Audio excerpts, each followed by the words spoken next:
MPSC, UPSC हा खऱ्या अर्थाने तुमच्या आयुष्यातलं टार्गेट आहे. पण टार्गेट अचीव्ह करत असताना 100% त्याला रिझल्ट नसतो. 20-30% रिझल्ट आपण म्हणूयात की आला, तर 70% विद्यार्थ्यांनी काय करावं?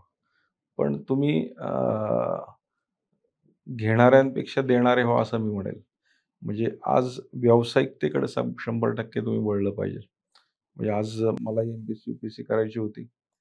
पण आत्ता माझ्याकडे एक साधारण 400-500 लोकांचा स्टाफ आहे.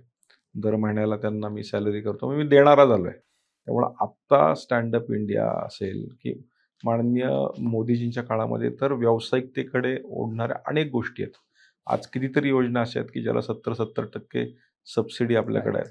आज रोजगाराच्या संधी भरपूर आहेत. प्रत्येक समाजासाठी महामंडळ आहे. त्या महामंडळाच्या माध्यमातून तुम्ही कर्ज घेऊ शकता. त्यामुळं आपण व्यावसायिकतेकडे जर वळलात, एक विशिष्ट स्टेजला वाटलं, की आता एम-पी-एस-सी आपण 1 टप्पा झाला, 2 टप्पा झाला, तिसरा टप्पा झाला. पण आयुष्यामध्ये ऑप्शन्स हे असलं पाहिजे. जर ऑप्शन असेल, तर आपण आयुष्यात 100% पुढे जाऊ शकतो असं मला वाटतं. मी माझ्या आयुष्यात ऑप्शन ठेवलं होतं.